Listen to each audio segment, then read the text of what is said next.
A gente volta agora à política aqui no Brasil e fala sobre um encontro importante que tivemos hoje em Brasília, da equipe econômica do ministro Fernando Haddad com o presidente do Senado, Rodrigo Pacheco. O assunto foi a medida provisória da reoneração da folha de pagamentos de 17 setores da economia brasileira. A reportagem é da Yasmin Costa. O ministro interino da Fazenda, Dario Durigan, foi à residência oficial do Senado para discutir com Rodrigo Pacheco a medida provisória da reoneração. O líder do governo no Senado, Jacques Wagner, também participou da conversa. Segundo Jacques, o presidente do Senado se comprometeu a esperar uma conversa com o Fernando Haddad para tomar uma decisão definitiva. O ministro interino da Fazenda afirmou que levou a Pacheco o compromisso do governo federal de manter a saúde das contas públicas. A gente segue com essa mesma premissa de que é importante equilibrar as contas públicas e a gente vai tratar de uma maneira serena, de uma maneira equilibrada, para a gente chegar nesse bom termo. Então, peço que vocês tenham um pouco de paciência para que o ministro Haddad, voltando, converse com o presidente Pacheco e possam encaminhar isso, sabendo que a premissa é essa. A medida provisória foi publicada 2 semanas depois que o Congresso Nacional derrubou o veto do presidente Lula à lei que trata da desoneração.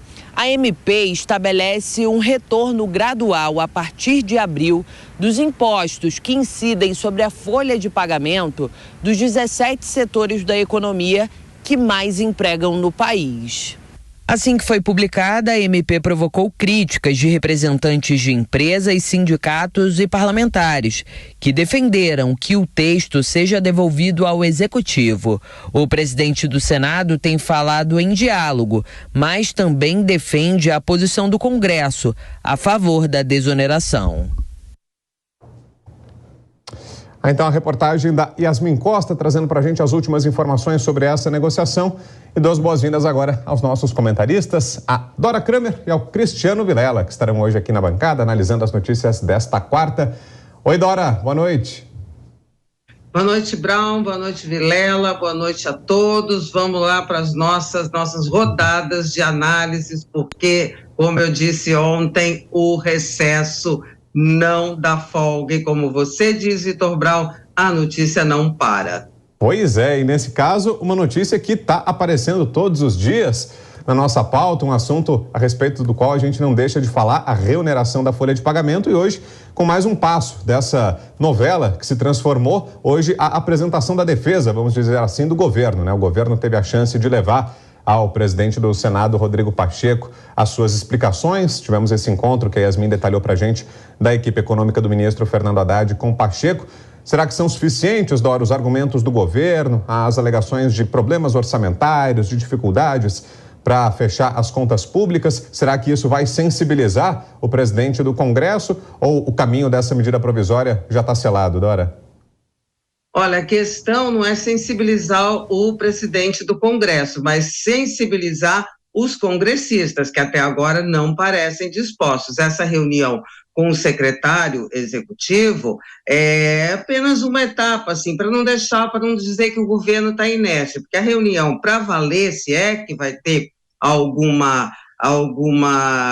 resultado concreto, é com o ministro Fernando Haddad. Aí é só para, digamos assim, cumprir uma tabela, cumprir uma etapa, mas até agora não há quem convença os congressistas, o clima não é bom. O que se pretende agora é se chegar a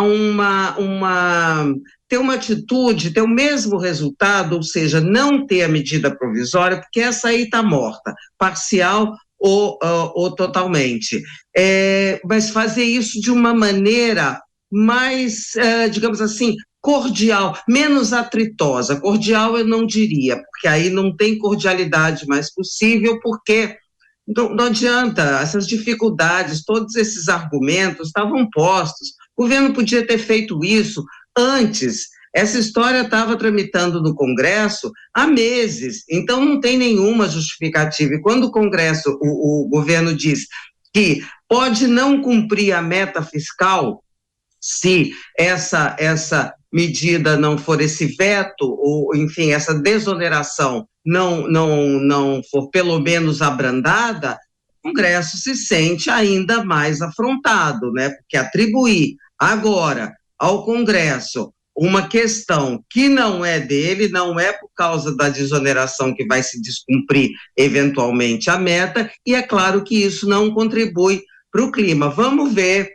se quando o ministro Haddad entrar em campo, tal, como é que se resolve essa história. Certamente não será pela aprovação da medida provisória. E Cristiano Vilela, aliás, boa noite, Vilela, tudo bem? Boa noite, Brown, tudo bem? A você, a Dora e todos que acompanham o Jornal Jovem Pan. E além dos dois poderes aqui já citados, né, do Executivo e do Legislativo, do Governo Federal e do Congresso Nacional, pode entrar em cena também o Judiciário, que foi acionado. O Partido Novo apresentou um recurso, levou o caso ao Supremo Tribunal Federal, alega que é ilegal, inconstitucional essa medida provisória apresentada pelo governo. Na sua opinião, Vilela, com seu conhecimento jurídico, vê de fato ilegalidades nesse texto? Ele fere algum princípio constitucional ou a discussão tem que se dar só no âmbito da política e politicamente é que ela deve ser derrotada, essa medida provisória, se esse for o entendimento dos congressistas? Vilela?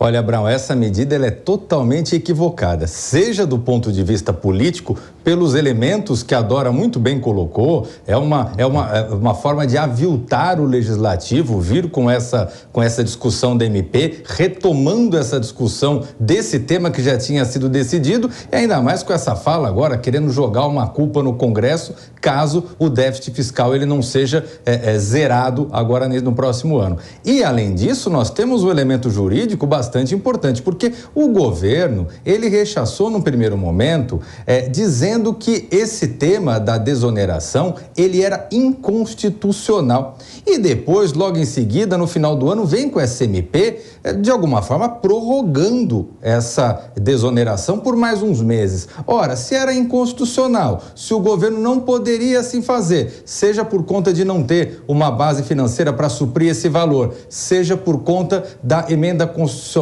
da reforma da Previdência. Ora, como é que o governo agora faz isso? Como é que o governo agora afronta aquilo que ele mesmo havia dito que era inconstitucional? Então, eu vejo essa medida, além de inconstitucional, um tiro no pé do ponto de vista político.